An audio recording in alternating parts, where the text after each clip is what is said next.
Bona tarda. Bona tarda. Buenas tardes. Contento, extremadamente contento, primero de estar en unas jornadas de Huacal, en unas jornadas sobre El Salvador y en Casa América Cataluña, con la que me unen unos años de historia y de trabajo aquí importantes. Mi vida ha transcurrido mayoritariamente trabajando en la Municipalidad de Barcelona, pero tengo dos pequeñas patrias chicas. Una pequeña patria chica me lleva siempre que puedo a Sarajevo y a Bosnia y Herzegovina, y la otra patria chica es El Salvador por relaciones personales. Desde pequeño en mi casa, las fiestas, la cultura, muchas de las cosas que pasan en el Pulgarcito y en este pequeño país han estado presentes en la vida de mi familia, y es un placer poderles acompañar hoy y además poderles acompañar hoy en mi otra casa laboral, que ha sido Casa América de Cataluña. Sé que Evelyn quiere pasarse de hora, por lo tanto mis 5 minutos los reservo y los corto al máximo posible. Tenemos dos aportaciones en persona y una aportación por motivos del COVID a través de vídeo, y sin más pasaríamos al debate de hoy. Ayer estuve un momento desde el final viendo cómo iba la segunda jornada y para ver cómo lo habían organizado y para situarme, para saber si tenía que venir con saco, corbata y tal, y ya me situé enseguida. En los momentos que estuve allí con los compañeros de las mesas del fondo viendo, estuve 10 minutos y oí 3 veces la palabra impunidad. Impunidad ha sido una palabra que nos ha acompañado continuamente con muchas de los trabajos, de las acciones que siempre hemos hecho en América Latina y sobre todo en Centroamérica, ¿no? Trabajar con unas organizaciones, con unos políticos, con unos gobernantes que siempre han pensado que vivían en la máxima impunidad, y a muchos les ha ido bien porque acabarán su vida sin haber encontrado ni el penal ni ningún arresto, como no ha sido así con alguno de los compañeros que me acompañan en la mesa de hoy. El primero en intervenir hoy es Héctor Bernabé Recinos. Héctor Bernabé viene de familia trabajadora. Ha sido un agricultor, un luchador sobre el terreno, en la lucha y en el trabajo en El Salvador, en su municipio, en Huachacapán. Tuvo la suerte de poder dirigir la Federación Nacional de Trabajadores Salvadoreños, y por esto seguro que es uno de los motivos que la dirección y los gobiernos corruptos le buscaron, le encerraron y le torturaron. Cambió su vida de El Salvador para los Países Bajos, que hoy se llaman. Supongo que cuando estaba se llamaba Holanda, el país. Cambió su vida por los Países Bajos y ha sido también un embajador de las relaciones internacionales, estos temas que tanto nos gustan a unos cuantos, como son esta nueva diplomacia del siglo XX y del siglo XXI, que tiene que ser la diplomacia de entidades, la diplomacia de asociaciones, la diplomacia en este nivel de sociedad civil. Él nos habla de su relación personal y su vinculación con el movimiento y con el grupo de Haz Memoria, sobre todo dentro de su faceta de persona que que preside el Comité de Expresos y Expresas Políticas de El Salvador. Nada más, haremos una intervención de cada uno de los ponentes y la del vídeo, y luego haremos debate o preguntas entre los asistentes. No lo haremos después de cada intervención, sino que lo haremos al final. Nada más, muchas gracias, Héctor. Tienes el micro. Gracias por la acogida que nos han dado en este evento. Agradecer mucho a Huacal y también al equipo, ¿verdad?, por esta intervención. No sé cuánto tiempo tenemos para un cuarto de hora. Bueno, sí, hay que ser concreto. Bueno, yo en 1980 ya teníamos más o menos, digo, en el sindicato, yo vengo del sindicato de la industria eléctrica, ¿verdad?, de CEL, CEL, y como presidente también o secretario general de la Federación FENASTRAS. En agosto de 1980 nosotros teníamos ya 23 compañeros asesinados del sindicato. Esto nos motivó, digo, a una serie de huelgas exigiendo paro a la represión y un alto a la represión, y al mismo tiempo exigiéndole al gobierno en ese tiempo que dejara de asesinar realmente dirigentes sindicales y miembros de base activos.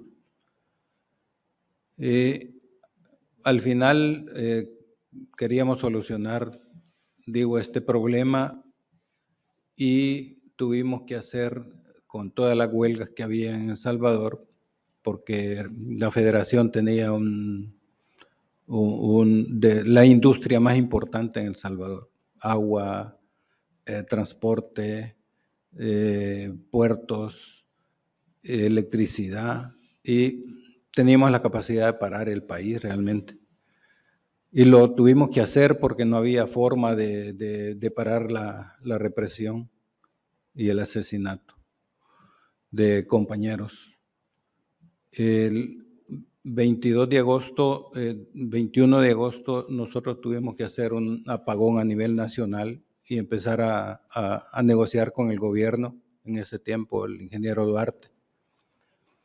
Y le exigíamos precisamente que se pronunciara y que le dijera al ejército que dejara de asesinar y de reprimir a los trabajadores. Y eso fue un apagón de más de 24 horas, ¿verdad? Luego nos capturaron, cercaron todas las plantas, nos capturaron, y al final fuimos 16 los dirigentes capturados. Entramos a las instalaciones, nos llevaron a las instalaciones de la Guardia Nacional. Ahí estuvimos 71 días. Torturados, 3 días sin comer, sin beber agua, queriendo sacarnos información y firmando un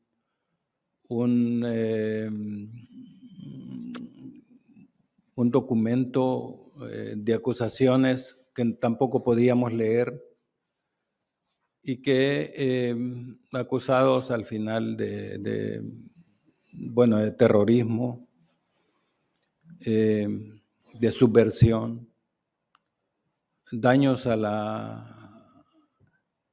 la institución, y bueno,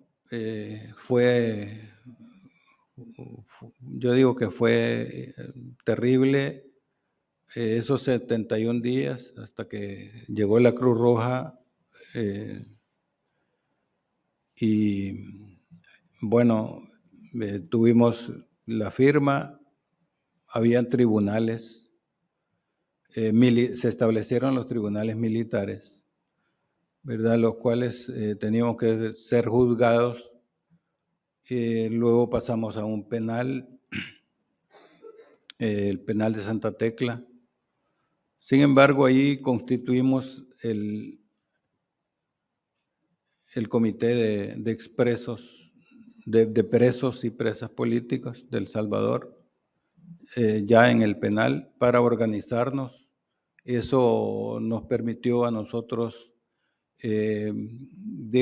establecer reglamento dentro de la prisión para atender a los compañeros que llegaban torturados. Bueno, es terrible lo que pasó porque habían muchachos de 12 años, 13, 14, 15 que llegaban y llegaban unos baleados, otros con choques eléctricos, otros quemados con ácido sulfúrico de toda la piel. Y bueno, tuvimos que hacer comisiones de salud, de asistencia social, de trabajo, de ejercicio, de lectura y todo eso que nos permitió, recibir, ¿verdad? Toda la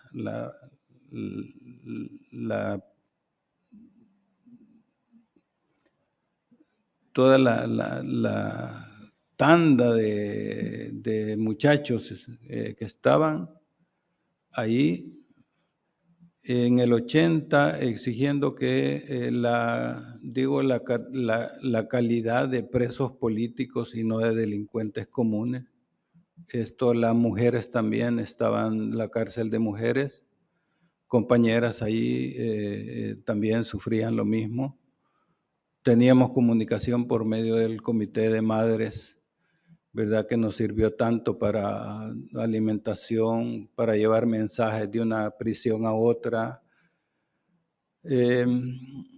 Bueno, eso fue por una parte, difícil, y siempre habían amenazas porque estábamos a la par de la policía, la escuela de policía, que nos llegaban a amenazar, a hostigar todos los días.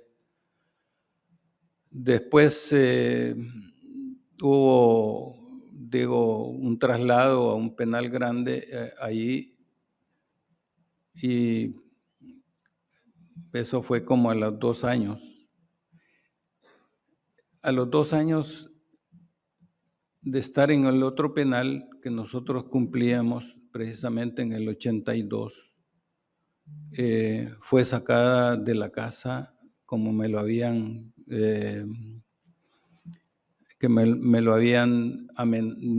dicho, me lo habían amenazado, la Guardia Nacional. Sacaron a mi esposa y mi hija de 13 años, las cuales están desaparecidas. Yo en prisión, mis hijos realmente quedaron huérfanos, sin padre, sin madre, sino que con amigos. Y eso fue, un paso de mucho dolor, ¿verdad? Yo hablo hoy porque he pasado primero por un tribunal de justicia restaurativa, ¿verdad? Y poder hablar así como estoy hablando ahora, antes no lo podía hacer, ¿verdad? No podía contar nada de lo que estaba pasando.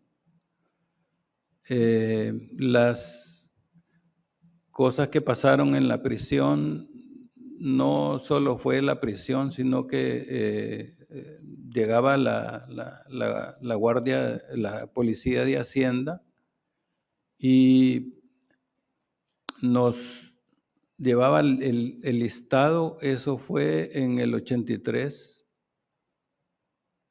que estuvo un poco antes de unas elecciones, ¿verdad? Y llegó la policía de Hacienda y con una lista, con nosotros como sindicalistas. A mí me llevaron a una planta del grupo, nos patearon todos, nos golpearon con los fusiles.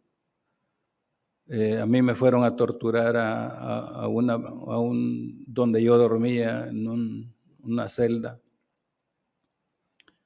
Y me pusieron la capucha, me quisieron quebrar porque se me paró alguien atrás y me jalaba y me quería doblar. Me golpearon la columna, yo tengo vértebras lisiadas, lumbares. Y bueno, no fue solo eso, preguntándome por una fuga y no sé qué, y bueno, ya al final se convencieron que no encontraron papeles porque andaban buscando información. No teníamos nosotros ese tipo de cosas. Y cuando estaban bajando de la segunda planta de mi celda, sí me llegó un oficial y me dio contra la pared, ¿verdad? Me agarró la cabeza y estaba un tipo filmando la tortura. Es decir, no sé qué pretendían realmente con todo eso, si llevar una prueba o qué, pero bueno, a mí me rompieron un poco el cuero cabelludo y yo iba un poquito sangrando. Después de eso salieron. Nosotros no pudimos, denunciamos eso. Creo que lo único que sacamos fue un comunicado para Radio Venceremos, ¿verdad? Que era la alternativa nuestra para denunciar las cosas. En ese sentido, oímos a uno de los guardias que nos estaba diciendo de que también que habían asesinado a los periodistas holandeses, ¿verdad? Y era cierto que salió y se estaba hablando del asesinato de ese equipo, de Koos Koster y su equipo.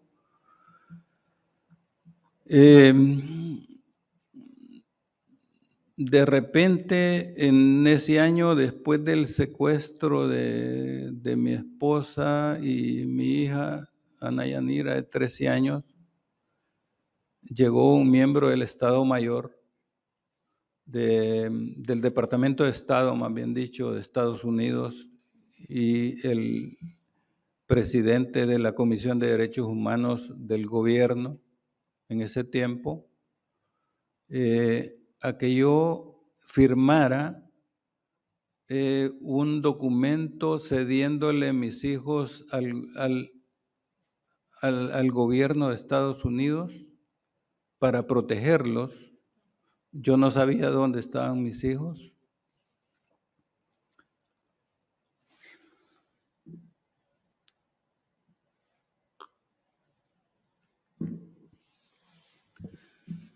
Pero, bueno, al final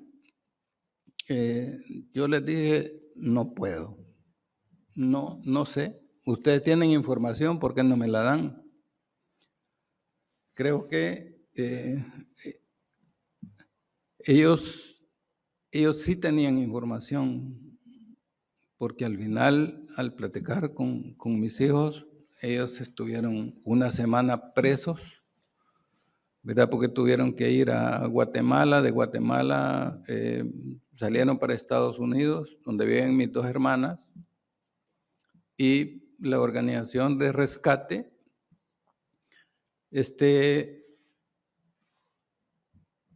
hizo los trámites para liberarla, para liberarlos de la prisión, digo, donde estaban. Y fue precisamente en ese tiempo que llegaron, a que yo les firmara, les cediera la potestad de mis hijos. Bueno, de ahí fue una negociación que se hizo para la salida nuestra, que fue el 15 de octubre de 1984. Había un diálogo en La Palma, algo así, y ese día nos dicen, bueno, van para Holanda. Llegó el embajador que está en Guatemala, nos acompañó, nos llevaron hasta Holanda. Ahí ya solo habíamos 10 compañeros, los demás habían salido, otros 2 se quedaron. En El Salvador, nosotros salimos, unos con familia, otros sin familia, y yo tuve que llegar a Holanda y pedir a mis hijos, ¿verdad? A mis 3 hijos, el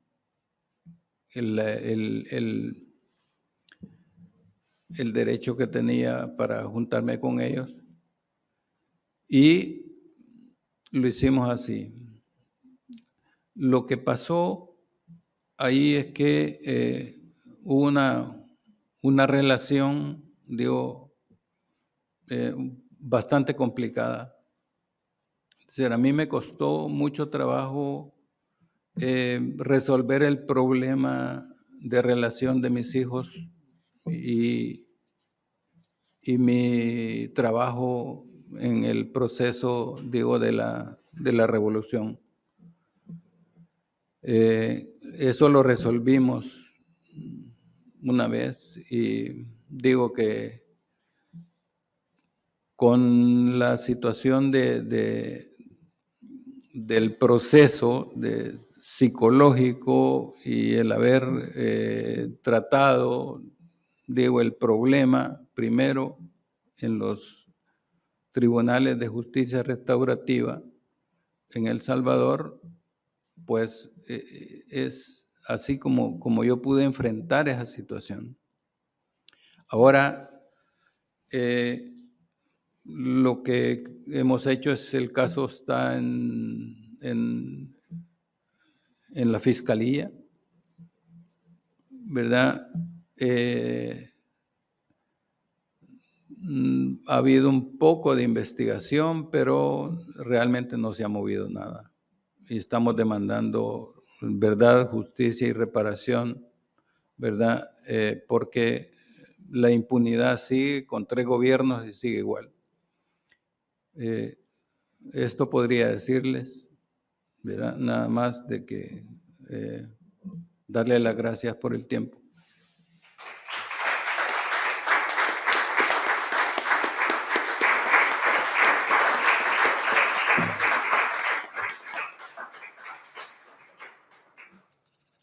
Somos nosotros los que tenemos que darte gracias por el tiempo que te hicieron perder.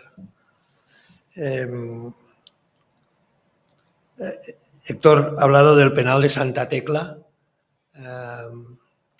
Decirles que una de las...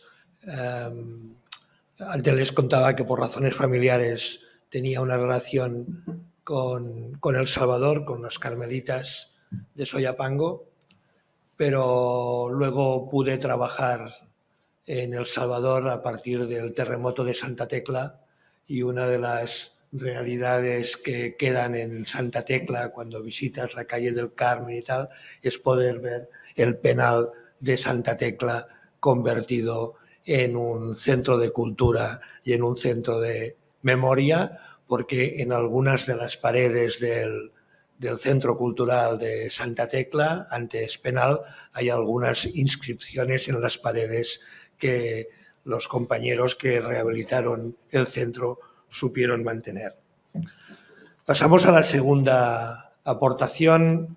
En la segunda aportación de Evelyn hay dos palabras, dos apellidos, dos significados importantes para El Salvador. Evelyn Romero, y por otra banda es hablar de Villarrosario, que a todos también nos trae unas implicaciones clarísimas. Evelyn Romero nació en Villarrosario, ha trabajado a nivel pastoral, a nivel de educación, a nivel de formación en Villarrosario, pero luego, además del trabajo como pastoral, hizo el paso de la militancia, una militancia y un trabajo político y un trabajo a nivel del Consejo Municipal, o sea que somos municipalistas, y además últimamente está liderando la red de mujeres, el trabajo de género en El Salvador es importantísimo. La red de mujeres ha tenido una importancia muy grande a la hora de poder trabajar temas de verdad, de justicia y de reparación, y una parte del cambio en El Salvador, el cambio que teníamos esperanza y que con el actual gobierno sufrimos cómo está tirando para atrás, es el cambio que se hizo a nivel de redes de mujeres. Evelyn, tus 20 minutos y un poquito extra. Bien. Buenas tardes a todos y todas. Agradecer muchísimo por darnos esta oportunidad de ser la voz humildemente de las víctimas, traspasar ese océano inmenso que nos separa, pero que nos une estas ansias de justicia y de verdad. Gracias a los que de una u otra manera han hecho posible que estemos acá, trayendo esa voz de las víctimas. Mi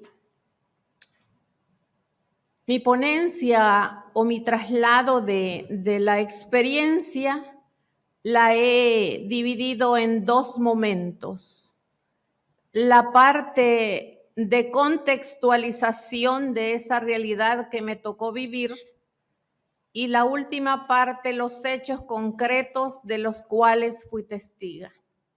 Así es que por eso había pedido un poquito más de lo que me habían dicho, porque viajar desde tan lejos y no poder pues trasladar tantas cosas que solamente vamos a trasladar un pedazo de la historia, porque es tan inmensa nuestra historia que se necesitarían muchos libros para poderlo hacer. Voy a hablar fuerte porque me han pedido que a veces afecta ya nuestras edades el oído, entonces voy a tratar de hacerlo fuerte. El tema que voy a desarrollar está denominado como víctimas de la represión y el terror de Estado en Morazán. Las víctimas de la represión, las y los sobrevivientes de las violencias y del terror desatado en Morazán desde los últimos años de la década de los 70 y muy fuertemente en la década de los 80, son voces que resuenan y su eco sigue presente en el caminar de quienes la vivimos. Memorias impregnadas de mucho dolor y sufrimiento, huellas imborrables, páginas de nuestra historia salvadoreña que están escritas intensamente por el dolor profundo que marcaron nuestras vidas en el contexto del conflicto armado de más de 12 años, en las cuales se cometieron las más atroces y abominables prácticas contra los derechos que podamos imaginar. Matanzas, desapariciones forzadas, torturas, como muy bien lo explicaba acá el compañero, violaciones y agresiones sexuales, intimidaciones, amenazas dirigidas particularmente contra las víctimas de la población civil no combatiente. Desde la concepción militarista que tuvimos con la llegada del general Maximiliano Hernández Martínez en 1931 al 1944 a la presidencia de nuestro país, en la que con su perfil guerrerista y autoritarismo arrasó y asesinó a más de 30,000 campesinos en 1932 por el delito de exigir justicia y dignidad. Fue también una de las matanzas más atroces de nuestra historia con nuestros pueblos originarios, como antesala a los que nos tocó vivir a los 40 años después. Es la negación de la vida y de la dignidad humana como regla establecida de las guerras civiles en nuestros pueblos de América Latina y concretamente en mi país, El Salvador. Yo nací en el año 1957. Desde que crecía, con mis primeros años de adolescencia y juventud, recuerdo la imagen y las acciones de los llamados cuerpos de seguridad y que representaban para la población más pobre cuerpos de inseguridad. Veía desde muy pequeña y sin un ambiente de guerra declarada como en los 80, esa represión en contra de campesinos y campesinas que por el hecho de buscar el sustento para vivir eran maltratados, golpeados y encarcelados. Esa práctica o doctrina militar se desató con toda su fuerza durante el conflicto armado en los años 80, en que los cuerpos militares se multiplicaron para atacar a la población. Entre ellos se reforzaron la creación y fortalecimiento de los cuerpos paramilitares, la creación de los escuadrones de la muerte, la creación de la defensa civil en todos los municipios, en cantones y caseríos, la creación y aumento de batallones militares entrenados y asesorados por los Estados Unidos. También se crearon los llamados orejas informantes a los cuerpos represivos. Ya estaba presente desde hace mucho tiempo la Policía de Hacienda, que también se reforzó, y la Guardia Nacional presentes en todos los municipios del territorio nacional. Y por supuesto, el apoyo incondicional del gobierno de los Estados Unidos en entrenamiento, aviación de todo tipo, armamento, munición y todo tipo de logística de guerra. Según datos, más de $1 millón diarios invertía Estados Unidos en esa época en El Salvador para hacer callar a sangre y fuego el clamor y las ansias de justicia del pueblo salvadoreño. Monseñor Romero, en ese contexto de injerencia, en febrero del 80, le escribe una carta al presidente Carter de los Estados Unidos que no interviniera en El Salvador y que dejara al pueblo salvadoreño construir su propio destino. Desde esas épocas hemos caído siempre en gobiernos con apariencias democráticas, pero que en la práctica han estado siempre al servicio de los imperios de dominación. Hablar del terror de la política de tierra arrasada de 1980 como uno de los primeros operativos que las Fuerzas Armadas de El Salvador lanzan a la zona norte de Morazán es hablar de muerte a una zona altamente organizada con una conciencia clara y determinante de lucha por los derechos negados por siglos y por la dignidad humana pisoteada en diversas formas a lo largo de la vida. Es delito para los gobiernos de turno, junto con sus oligarquías, querer vivir una vida con dignidad y justicia.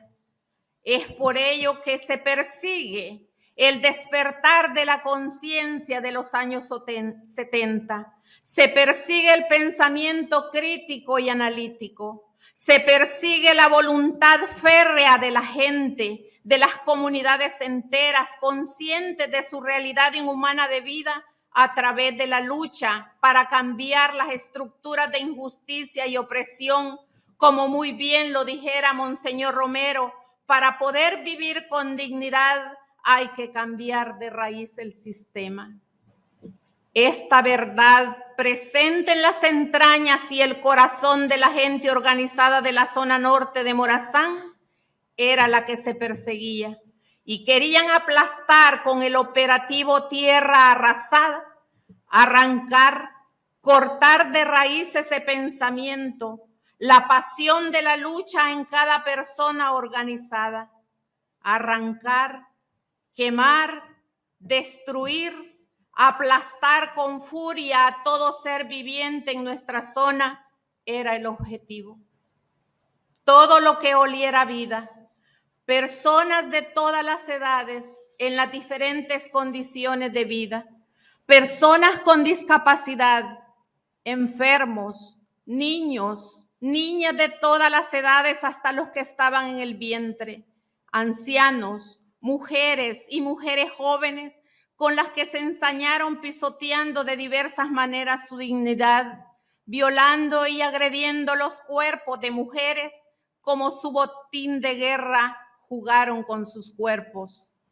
No había piedad para las niñas, jóvenes o mujeres adultas, quienes en sus periodos de embarazo les arrancaron de sus vientres el fruto que llevaban dentro.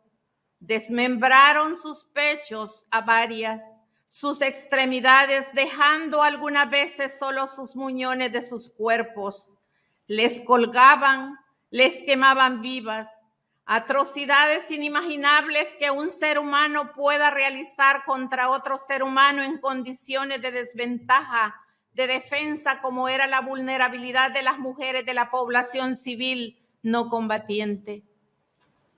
En este contexto, la masacre del Morzote, barbarie cometida por las Fuerzas Armadas del Salvador en diciembre del 81, como lo presentaba ayer Santiago, es la página más dolorosa de un pueblo en lucha, pero es la voz de las víctimas que resonará a lo largo de la historia, proclamando que sin verdad y justicia no puede haber reconciliación y paz.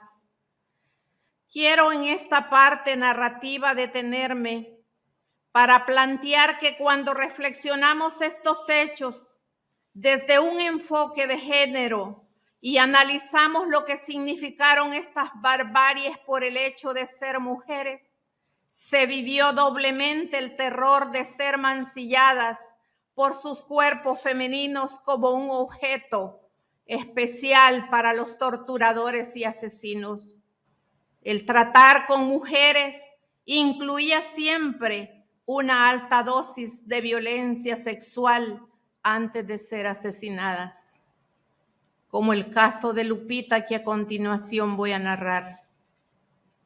Era una mujer del municipio de Torola. Fue capturada en Villa El Rosario por soldados del batallón Arce, a quien la torturaron, la violaron y le sacaron el bebé que estaba dentro de su vientre. Desmembraron su cuerpo, quebraron sus huesos, dejándola tirada en un predio para que fuese comida por los animales. Hasta que los soldados se retiran, los pobladores de mi pueblo le dan sepultura.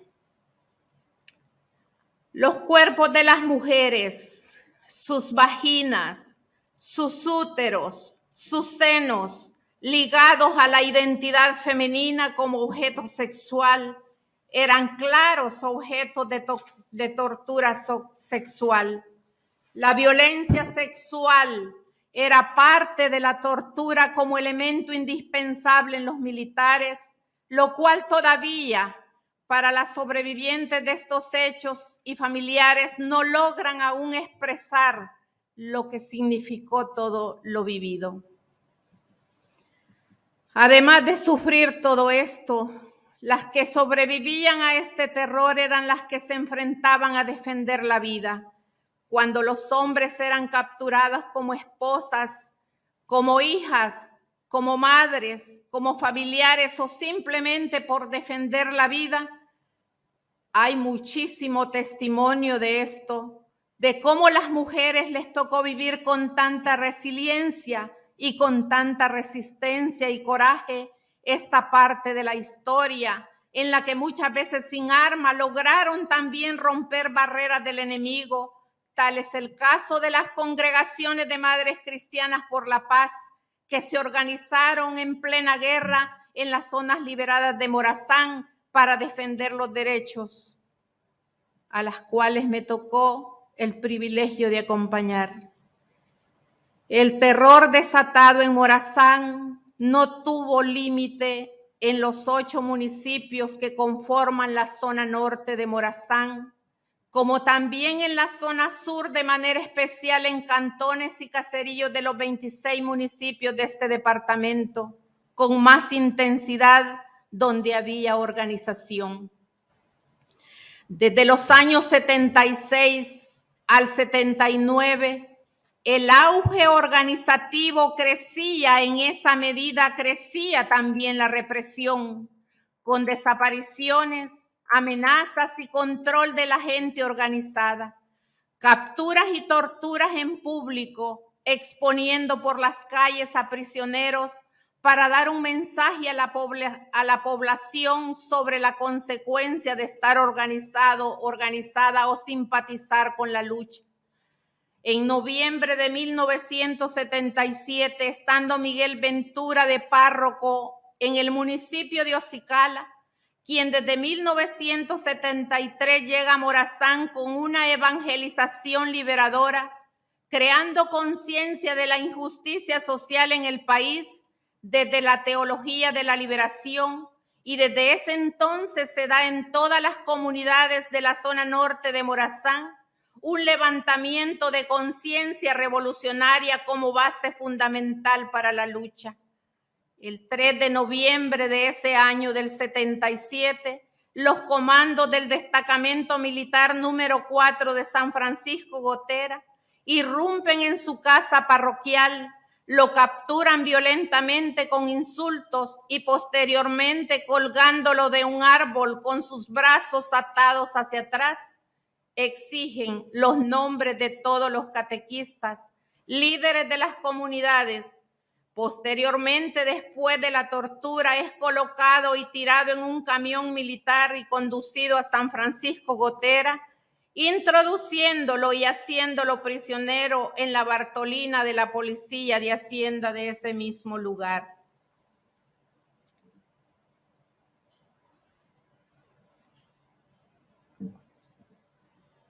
Caso Don Sabitas. A finales del 79, una mañana en mi pueblo aparece la policía de Hacienda exponiendo a un hombre amarrado con las manos atrás, como la imagen de Jesús Nazareno que conmemoramos los Viernes Santos, rumbo al Calvario, realizando estaciones para torturarlo, golpeando su cuerpo con la culata del fusil, y esto provocaba al hombre caídas constantes. A patadas y empujones avanzaba por las calles, golpeado y ensangrentado. Sus fuerzas desfallecían por el dolor y caía a cada paso que daba. Su nombre es Sabas Claros, originario del cantón de La Laguna, municipio de Villa El Rosario. Catequista formado por la teología de la liberación en la década de los 70. Su casa de habitación era un lugar de encuentro, de reflexión y celebración de la palabra de Dios en la comunidad cristiana de base. Su familia y su hogar eran pilares fundamentales de la organización de la comunidad. Ver y escuchar los lamentos de las torturas realizadas a este hombre era angustiante para nosotras sin poder intervenir, pues exponerlo era un mensaje para los pobladores, era una estrategia para sembrar el terror. De igual manera, para sembrar el terror, se asesinaba no solo a través de las armas de fuego, sino de múltiples formas, apareciendo cuerpos ahorcados, colgados de los árboles, personas decapitadas a lo largo de los caminos y carreteras, colgando sus cabezas en postes de madera o calcinados, y algunos de estos cuerpos con mensajes: esto por ser guerrillero. Por ello, cuando entra el operativo Tierra Arrasada Morazán en octubre del 80, las comunidades enteras huyen hacia el municipio de Villa Rosario, mi pueblo, único municipio que no tenía presencia de la Guardia Nacional ni de la Policía de Hacienda, quienes durante esos años previos al 80 eran los que habían cometido atrocidades y matanzas a personas de las comunidades. La presencia de los refugiados en mi pueblo fue para mí mi primer encuentro con la cruda realidad. Escuchar cientos de testimonios vividos de persecuciones y angustias ya narradas. Ya no podían mantenerse tranquilos en sus casas, salían a dormir al monte.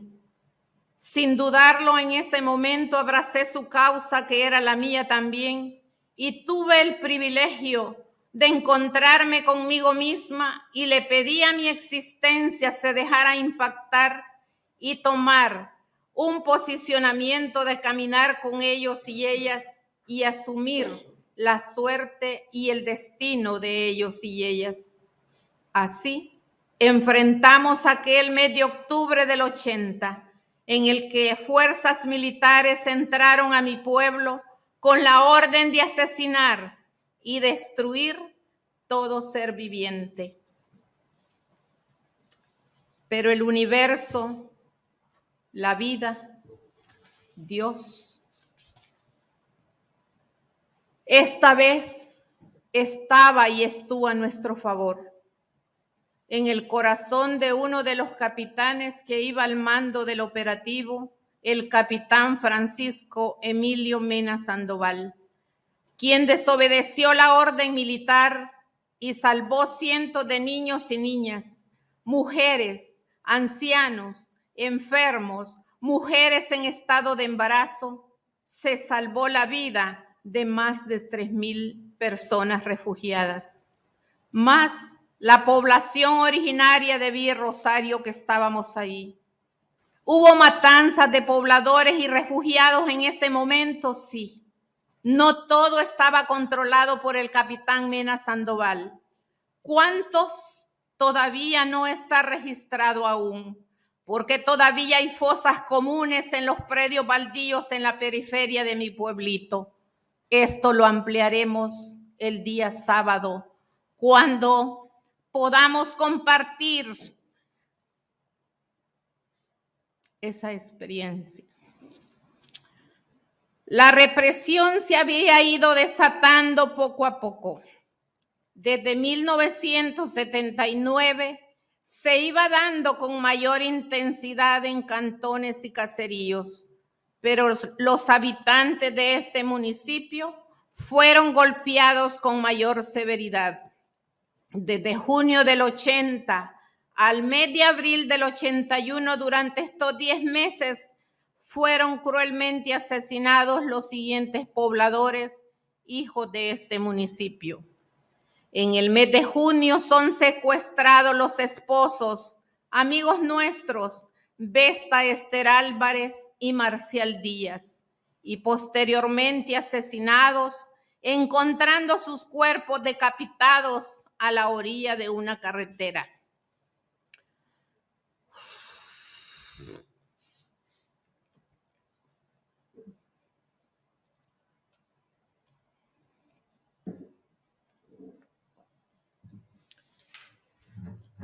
De la misma manera, ese mismo año es detenido en un bus en el desvío del municipio de Ocicala su hijo, Marcial Alexander Díaz, quien es torturado, quitándole los dedos de sus manos y posteriormente asesinado, tirado a la orilla de un camino. Amigos y familiares le dan sepultura en el cementerio del municipio de Ocicala. De igual manera asesinan al poblador Cristóbal Castillo, hombre humilde y trabajador, animador de las comunidades cristianas de base. Asimismo, en octubre del 80 fueron asesinados por los cuerpos represivos el señor René de Jesús Velázquez, quien se desempeñaba como comandante local. Era una estructura de servicio territorial ligada al Estado y a las Fuerzas Armadas, junto a sus hijos Adveneo Velázquez y Lázaro Velázquez. A los 15 días de este asesinato del comandante, las Fuerzas Armadas, a través de la prensa gráfica, le expresan a la familia su pésame por este asesinato que ellos mismos cometieron, responsabilizando de este hecho a la guerrilla. Tenemos acá la copia de ese periódico al cual me di la tarea de ir a buscarlo, donde guardan los archivos de esas épocas. Además de haberlos asesinado, es la burla más cruel que la familia recibe de los mismos asesinos. La esquela del periódico reza de la siguiente manera: a ti, oh patria querida, nuestro amor te rendiremos y tus guardianes seremos, grandioso y bella nación. La Fuerza Armada del Salvador informa el trágico fallecimiento de un gran servidor de la comunidad salvadoreña, el señor comandante local de Villa Rosario, departamento de Morazán, sargento René de Jesús Velázquez, cuya muerte a manos de los subversivos está siendo sentida en sectores en donde prodigó trabajo y dedicación. A su apesarada familia, nuestra sentida condolencia. Servicio a la comunidad sin esperar recompensa. San Salvador, 23 de octubre de 1980.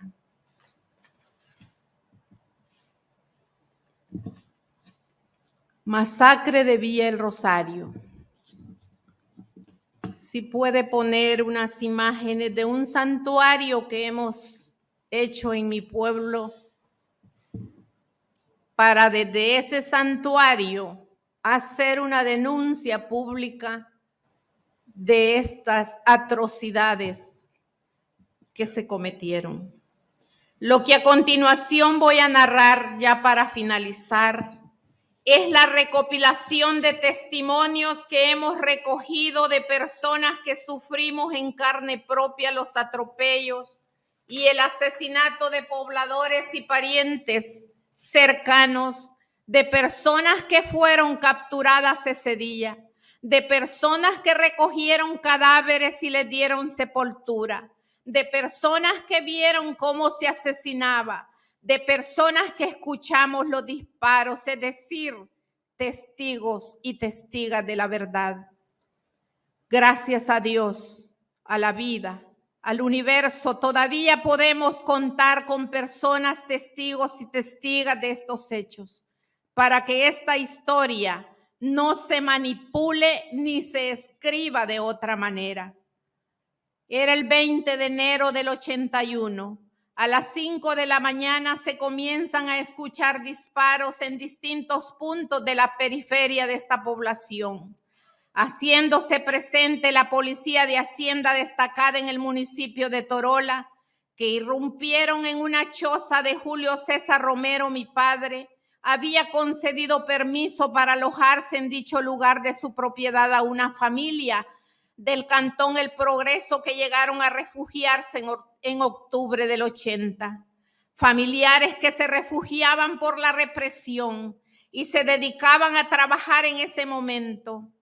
Pero esa mañana, con fusil en mano y apuntando sus cuerpos, este cuerpo policial, obligando a todos a tenderse en el suelo, incluyendo a un anciano enfermo en cama, procedieron a disparar indiscriminadamente a las siguientes personas: Juana de Dios Hernández, Francisco Hernández, José Esposodio Martínez, Ana Hernández, Nieves Santiago Hernández, Santos Hernández, Virgilio Hernández, Arnulfo Sánchez, Juan Bautista López y Miguel Ángel García. Dio estos datos la esposa Nieves Santiago Hernández, doña Sebastiana Hernández, sobreviviente, que se encontraba a esa hora en un pozo cerca de la vivienda, quien, con la ayuda de los pobladores, dieron sepultura en ese mismo lugar, en una fosa común en la que aún se encuentran sus restos. Posteriormente, la policía de Hacienda salieron de ese lugar y se condujeron en grupos a distintos sitios de esta población. Entraron al pueblo sedientos de sangre y eran conducidos por orejas que vivían en ese lugar, como es el caso de Jeremías Ortiz. Se trasladaron a casa de don Carmen Israel Chica, un hombre humilde y trabajador dedicado a su familia. Ese día la muerte llegó a su casa.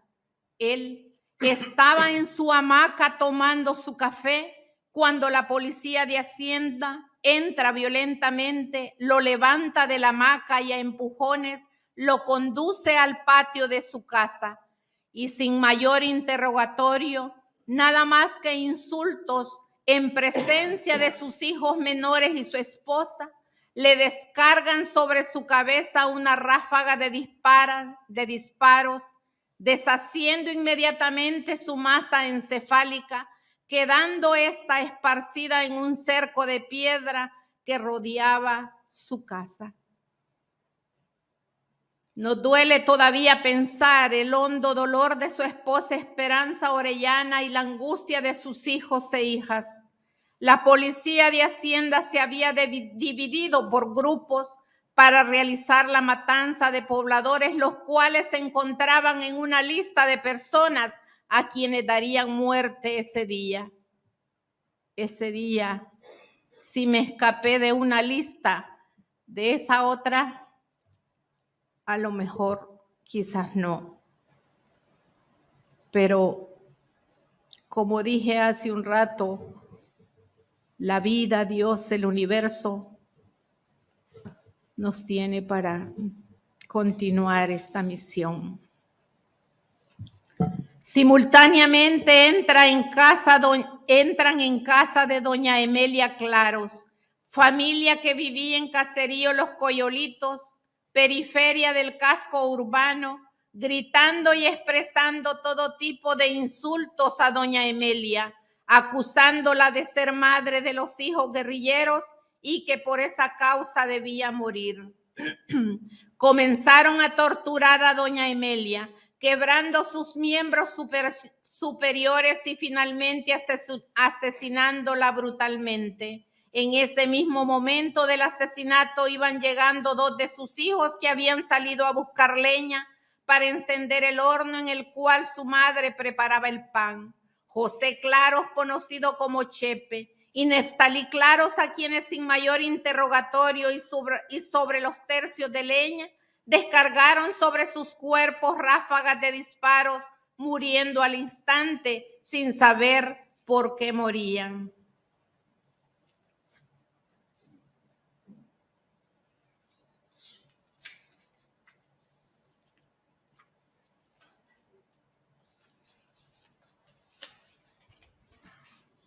Sintetizaré.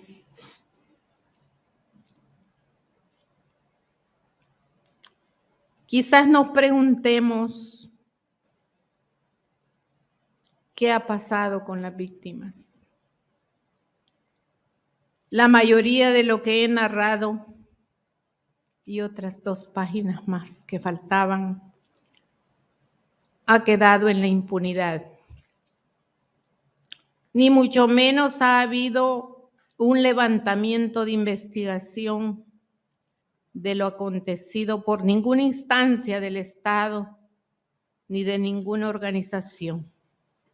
Solamente nuestra voz, que sigue narrando estos hechos,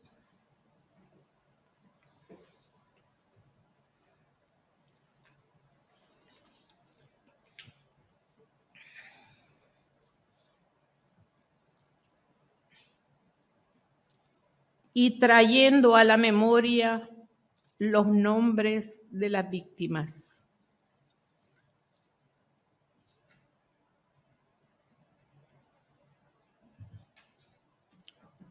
Somos esa voz de las víctimas que seguimos exigiendo verdad, justicia y reparación. Y que estas víctimas siguen gritando al mundo la urgente necesidad de humanizar la humanidad. Porque nada importa tanto como el ser humano, como muy bien lo dijera nuestro profeta Monseñor Romero. Las atrocidades y barbaries de los hechos cometidos, así como su carácter masivo, mueve a reflexionar sobre la oscura y enfermiza naturaleza de estos crímenes aberrantes, crímenes de lesa humanidad, crímenes de guerra. La justicia no es solamente un castigo a los criminales de guerra y de derechos humanos. Es cuestión también de reconocimiento de los sufrimientos de las víctimas, y para los afectados en muchos casos este reconocimiento es parte esencial de su proceso de rehabilitación. La justicia es la respuesta que requieren los pisoteados y humillados de la historia por los atropellos en contra de la dignidad humana, y por ello nos seguimos manteniendo en resistencia activa en la memoria histórica martirial. Gracias por escucharme, gracias por la paciencia, gracias por dejarme compartir y mis disculpas por extenderme.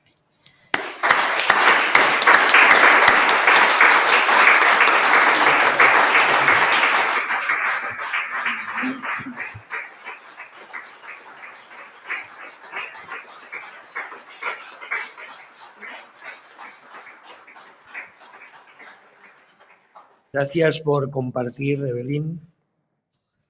Yo creo que esta es has citado, yo creo que esta es la auténtica inmortalidad, que todos los que podemos no olvidemos todos estos nombres y todos estos apellidos que has ido citando y no olvidemos, ¿no? Quería acordarme, ya que hablas de la teoría de la liberación, de aquella gran frase que decía el arzobispo: si me preocupo por los pobres, me consideran un buen cristiano. Si pregunto por qué hay tanta pobreza, me dicen que soy comunista.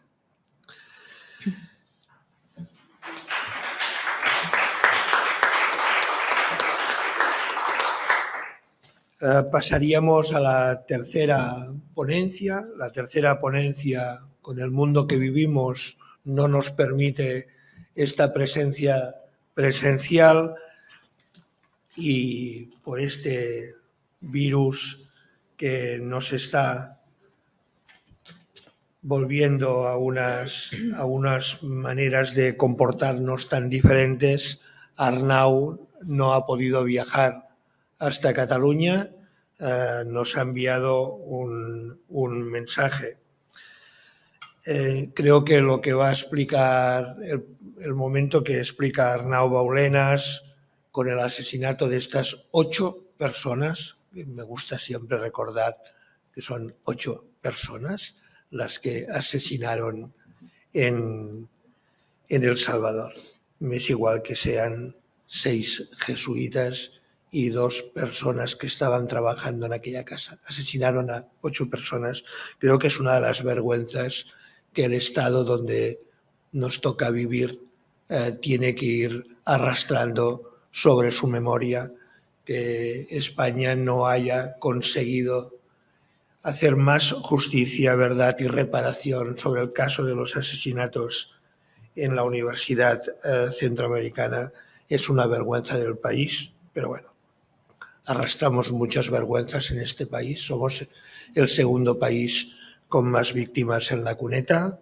No sé dónde tengo enterrado a mi abuelo, por lo tanto, este país arrastra muchas vergüenzas, pero no analizar, no hacer justicia sobre el caso de los jesuitas asesinados, para mí es un caso de impunidad total. Cuando hablaba Evelyn, pensaba en las palabras de Luther King diciendo: ya sabemos que hay gente mala por el mundo, el problema es porque los buenos callan. Y el caso este de no querer analizar lo que ha pasado o poner tantas trabas a esta justicia nos hace daño a todos los que hoy nos toca vivir en España. No sé cómo va ya está conectado. Arnau Baulena es abogado, es coordinador jurídico del Instituto de Derechos Humanos en la Universidad Centroamericana y está llevando desde hace muchos años el caso de los jesuitas, hoy con más trabas legales por parte de la propia justicia o injusticia salvadoreña. Arnau nos envía. Nos quedan unos minutos por si quieren aprovechar. No, Arnau no está en disposición de contestar, ¿no? ¿O sí? ¿Sí? ¿También? Pues tanto para Arnau, para Evelyn, como para Héctor Bernabé, si hay alguna pregunta desde la sala, nos quedarían unos minutos para poder entablar este diálogo. ¿Hay alguien que quiera romper este hielo? Estos minutos siempre son complicados. Aprovecharía para pedir perdón. Me ha hecho una ilusión que Evelyn recuerde la historia de Francisco. Sepan que por culpa mía Fina se rompió el tabique nasal.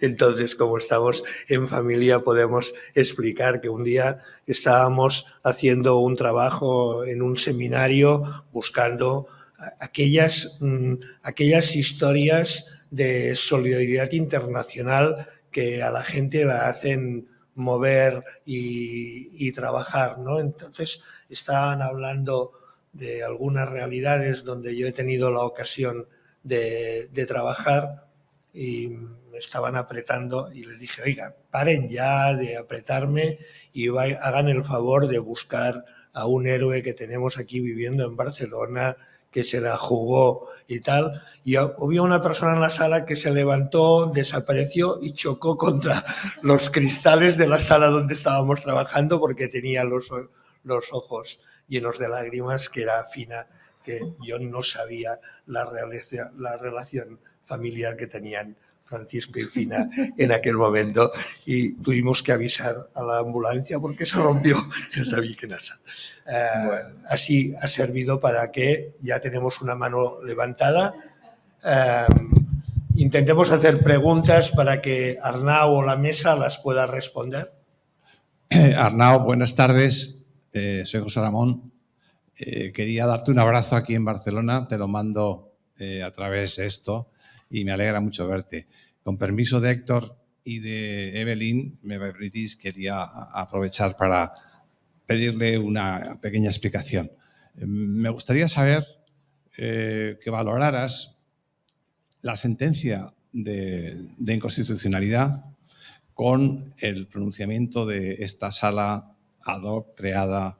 Es decir, ¿qué contradicciones encuentras desde el punto de vista jurídico entre la sentencia de inconstitucionalidad y esta nueva que teóricamente aparece como la buena, ¿no? Cuando realmente, como tú has señalado, hay unos intereses. ¿Existen en la sentencia de inconstitucionalidad argumentos que podrían utilizarse contra este fallo de la Fiscalía que elimina a las víctimas del proceso? Es decir, de alguna forma hay una vulneración a la tutela judicial efectiva en base a la propia doctrina de la Sala, que está vigente, puesto que la sentencia no ha sido evidentemente anulada.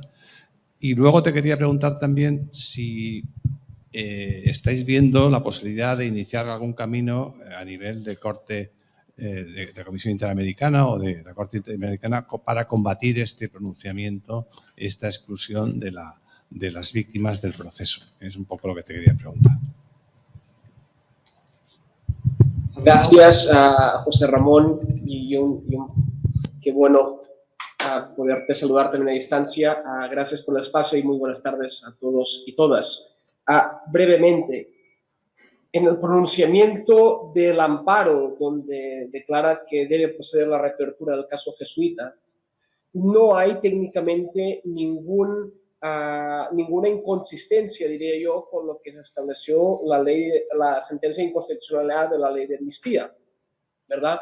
Donde hay inconsistencia es en querer ocultar la participación de las víctimas, donde de forma constante por parte del oficialismo, incluso por parte de la Sala de lo Constitucional, se ataca a las víctimas cuando se ataca al rector de la UCA, cuando se ataca al padre Tojeira, ¿verdad? Y por tanto, los argumentos que utilizan son los argumentos que han utilizado las víctimas desde el minuto 1, ¿verdad?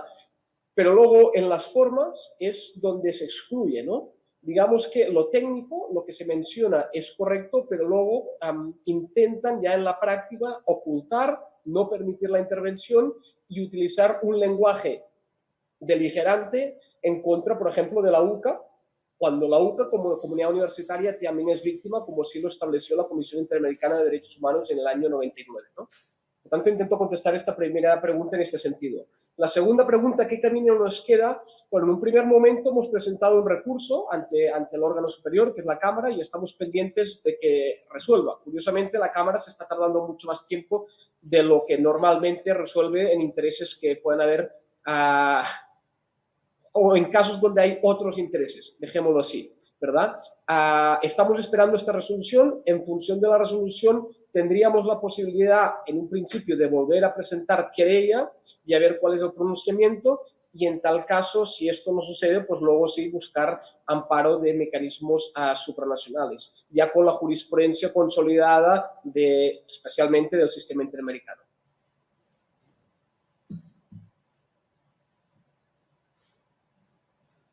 Final. Ya sé que se trata de hacer preguntas, pero no me puc estar, no sé cómo traducirlo en castellano. No puedo dejar de decir que han sido testimonios que nos han llegado al corazón y al estómago, y que han sido, bueno, sí, con el permiso de José Ramón, deciros que me ha venido a pedir, por favor, paremos 3 minutos porque no se puede seguir por el impacto y el dolor. O sea que gracias por la valentía a los dos de compartir. Bueno, y la pregunta es, tanto Arnau con el caso de los jesuitas, como creo que Héctor también y Evelyn también decíais, que la mayor parte de los casos, en el caso de Arnau, está en esta situación de marginación de las víctimas, pero del resto de víctimas que hay esa situación de impunidad, ¿qué casos han llegado? ¿Qué casos están? ¿Ha habido se ha podido presentar a juicio? ¿Qué casos conocéis? Tú decías que había algunas cosas. ¿Qué hay de esa posibilidad en El Salvador de enjuiciar a los victimarios? ¿Cómo está?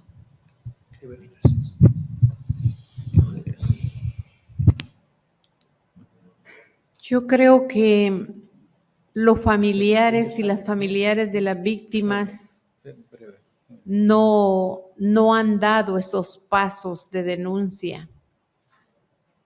Es como si se aceptó esas atrocidades sin la posibilidad de que hubiera una respuesta de parte del Estado. Además, seguía presente el mismo gobierno, el mismo Estado a quien había causado esas muertes. Los familiares, es más, hasta huían no podían ni enterrar los muertos, ¿verdad? Por no identificarse muchas veces con el que se había asesinado.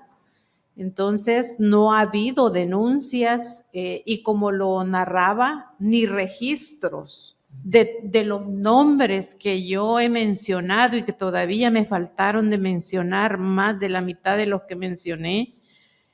No hay registro. Cuando se dio el tribunal allá en Segundo Montes, si ustedes se dieron cuenta, apareció otra fila de gente pidiendo querer ellos expresar su testimonio vivido, los familiares, y dijeron próximamente vamos a regresar, pero nadie regresó.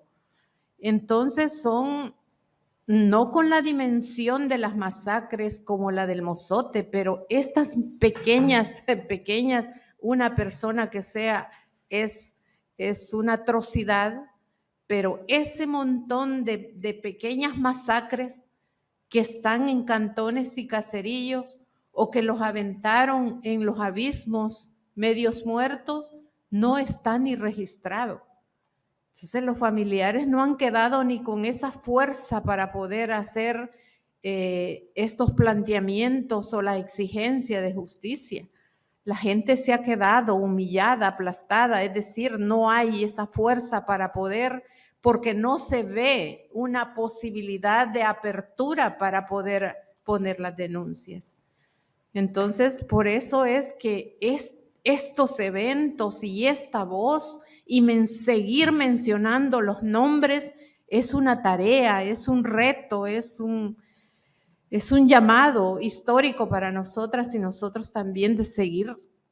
De alguna manera tenemos que seguir exigiendo justicia. Héctor. Sí, yo nada más decir de que... Don Héctor, por favor, no, adelante, luego le sigo. Ya. Nosotros para poder, hablo de los expresos y para poder presentar una demanda en la Fiscalía, primero tomamos ya la conciencia de que somos víctimas, ¿verdad? Porque en un inicio creíamos que no pasaba nada, lleno de tareas y esto, evadiendo realmente el problema como víctima, ¿verdad? Conociendo ya derechos humanos, nosotros sí nos dimos cuenta de que éramos víctimas y empezamos a ese proceso que nos permitió después hacer las demandas en la Fiscalía. El problema es que en la Fiscalía no camina nada. Arnau, Sí, gracias. Me quedo con esta última frase de Héctor, que la Fiscalía no camina nada. Y tiene toda la razón. Desde el IDUCA, en el tiempo, hemos acompañado y se han presentado más de 70 denuncias por casos de crímenes de lesa humanidad y crímenes de guerra durante el conflicto armado, y no ha existido una respuesta por parte de la institución. Incluso en muchos casos se ha producido, ¿verdad?, una revictimización cuando en casos de personas víctimas de tortura, ¿no?, se les volvió a hacer entrevistas en condiciones muy similares a las que habían estado durante el conflicto, ¿no?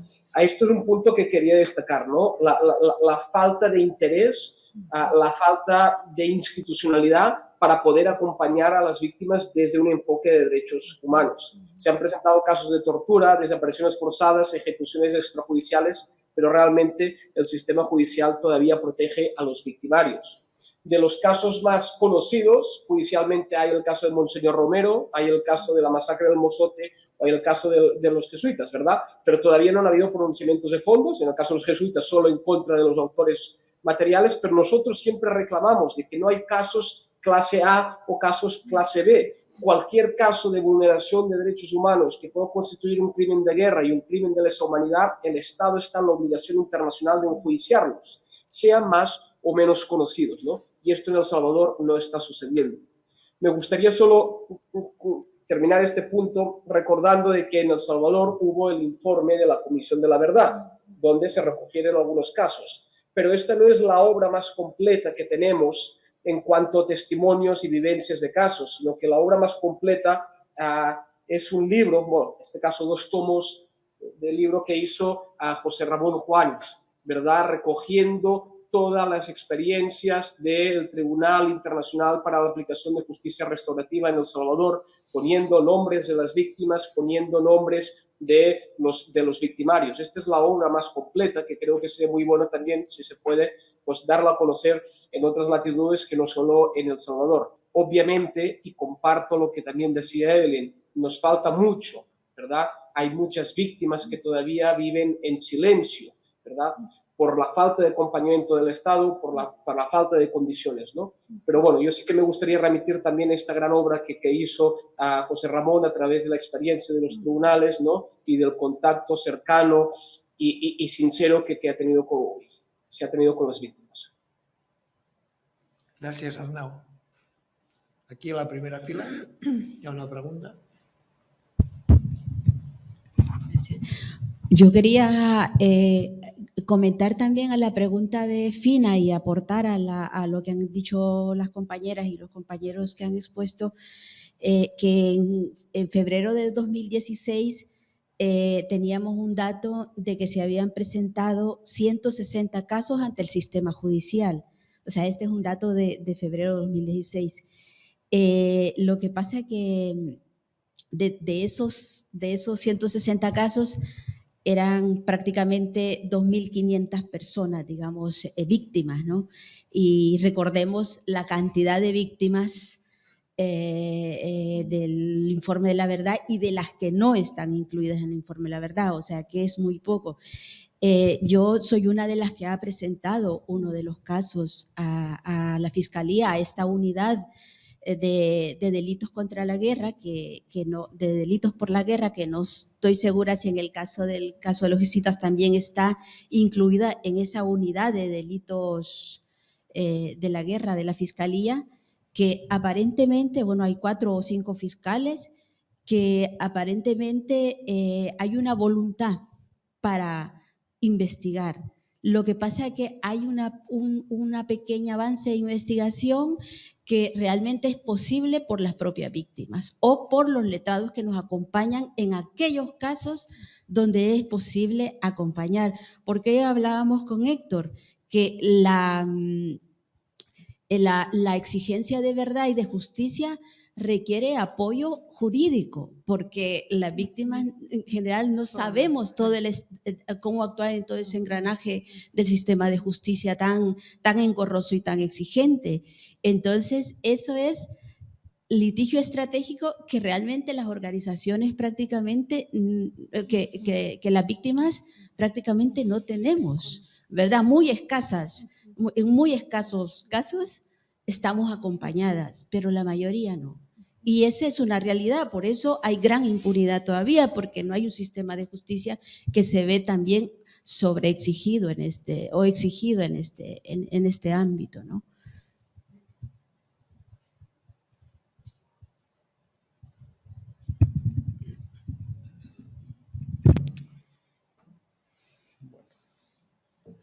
Si no hay ninguna pregunta más, me toca decirles que aunque las jornadas se acaban el sábado, mañana hay una sesión que es maratoniana y que hay muchas intervenciones, por lo tanto mañana a las 18:30.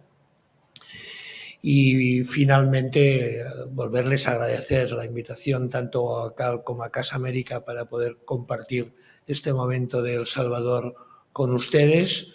Los que me conocen saben que milito en la esperanza, pero cuando tratamos estos temas siempre me preocupa la situación de impunidad y de trabajo que estamos haciendo.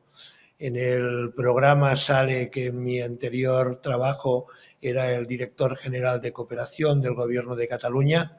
Como director general de cooperación hicimos un trabajo en la última legislatura poniendo en contacto el Museo Nacional de la Memoria de Colombia, el Archivo Nacional de la Policía de Guatemala, el Museo de la Palabra y de la Imagen de El Salvador, con el Memorial Democràtic de Cataluña.